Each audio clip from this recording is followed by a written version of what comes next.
Okay, for section 10.5, we're going to be dealing with another measure, which is a measure of space. Instead of area, we're going to use volume. Okay, we're looking at three-dimensional objects instead of two-dimensional objects. So a couple of items here. First of all, the rectangular solid that we have here, we also call that a prism.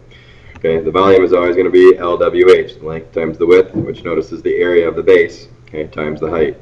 Same thing with a cube. A cube has edge lengths S. S times S would be the area of the base. The height here would be S as well. So we have a volume formula for a cube, which is S cubed. Okay.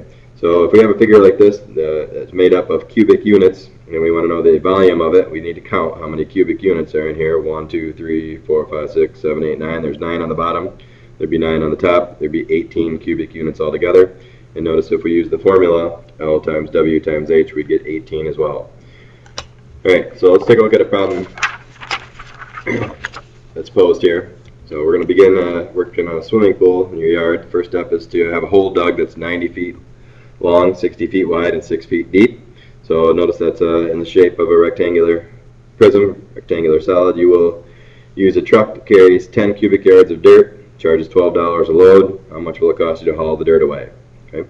So notice that the amount of dirt is in cubic yards, okay, whereas our pool is measured in feet. So what we need to do is change these units to yards so that we have corresponding units. So if we have 90 feet, 60 feet, and 6 feet, okay, we know that 90 feet, if we want to get rid of feet, put feet on the bottom and bring in yards. There's 1 yard equals 3 feet. So in our case, we have 30 yards. So we're going to have a space that's 30 yards, okay, ultimately by 20 yards, okay, by 2 yards. Okay. So if we want to calculate the volume of that space, that's going to be dirt that needs to be hauled away. Okay, we can do exactly what I just wrote here, 30 times 20 times 2, and that will give us the total volume of the dirt that we have taken away. So we have 1,200 cubic yards. Okay, and remember that the cubic yards here, we can take 10 per trip. Okay, so yards cubed, 10 yards cubed per 1 trip. Okay, that will tell us the number of trips. So it's going to take 120 trips to get this done. And then finally, each of those trips has a cost attached to it, and that cost is $12 per trip. So if we have 120 trips, multiply by dollars over trips, trips cancel, give us dollars, okay, and we can find out our final cost there. $1,440 would be the cost of this project. Okay.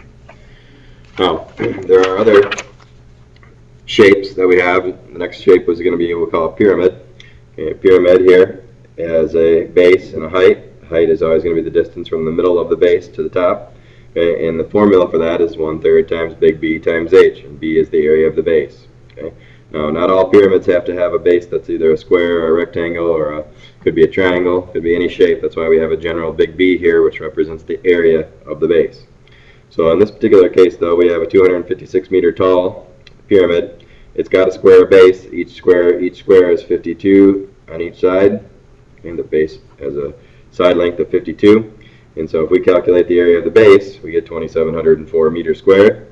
Okay, and then if we multiply that by the height, and then multiply that by 1/3, that's going to give us the total volume of the pyramid, which is 230,742 meters cubed.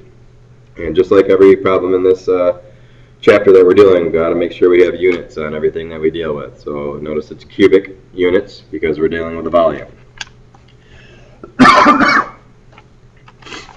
Okay, next we're going to deal with a cylinder. A cylinder is kind of like a prism but with a circular base. Okay, notice that the formula is very similar. It's just the area of the base times the height, just like LWH. LW is the area of the base times the height. Same thing for a cylinder. So the area of the base is pi r squared since the base is a circle. And so if we know a 20 diameter and a 9 height, and the only thing we have to be careful with here is that the formula, of course, calls for radius, and we're given the diameter. So we need to cut that in half and make it 10. And if we do the math on that, we get 900 pi cubic yards. And remember, keep it in terms of pi unless you're told otherwise. Do not take your calculator out and give a decimal unless they tell you to. And also make sure you have units. Two more shapes, a cone and a sphere. Okay, a cone, notice, is almost the same as a pyramid. It's 1/3 big B times H. Notice big B this time is pi r squared because big B is a circle. the area of the base times the height times 1/3. And if we want the volume of a sphere, the formula is 4/3 pi r cubed. Okay. So with that said, let's see if we can tackle this next problem. We have an ice cream cone here that says the cone is 5 inches tall, has a radius of 1 inch. Spherical scoop of ice cream has a radius of 1 inch. If the ice cream melts into the cone, will it overflow? Okay, so ultimately we need to come up with the volumes of these two shapes. So we have a sphere and we have a cone, and ultimately if the sphere's volume is greater, okay, then it's going to overflow the volume of the cone. So let's find the volume of each. If we use our two formulas, the volume of a cone turns out to be 5 pi over 3 inches cubed, which is approximately 5 inches, a little bit more. Okay. And if we look at the volume of a sphere, we do the math on that, turns out to be 4 pi over 3, which is clearly less. Okay, so in this particular case, that cone will not overflow because the volume of the sphere, okay, is lesser than the volume of a cone.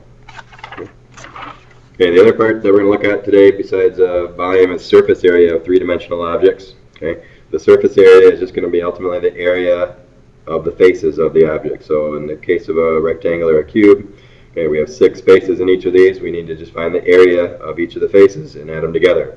So we have a couple nice formulas here, because the cube is always going to have just s times s is going to be the face no matter what face we're looking at. And of course there's 6 of them, so we get 6s squared. In a rectangular solid, or prism, okay, we're always going to have a LW on the bottom and top. We're going to have an LH in the front and the back, and we're going to have a WH on the sides, and therefore we have a formula for the area of, or the, excuse me, the surface area of a rectangle. When we do a cylinder, the surface area formula is going to be 2 pi r squared. That represents the areas of the top and the bottom together. And then the other part here, this part, which you'd hold if it was a can, is what we call the lateral area. And that lateral area is always going to be given by 2 pi rh. Because if you think about it, if we were to cut that can down the middle, okay, and then lay it out flat, okay, it would be a rectangle. The height of it would be h, okay, and this distance from here to here would be the circumference of the circle, which would be 2 pi r. And hence, that's why the lateral area is 2 pi r times h. Okay. So here's a rectangular solid. They want us to find the surface area. Of course, we just use our formula. We have 2 times LW, 2 times LH, 2 times WH. So if I put all those numbers in there correctly, add them up, get 158 square yards. And notice the key issue here is this is not a volume, this is an area, so therefore it's yards squared, not yards cubed. Okay, make sure you're careful with that when dealing with surface area.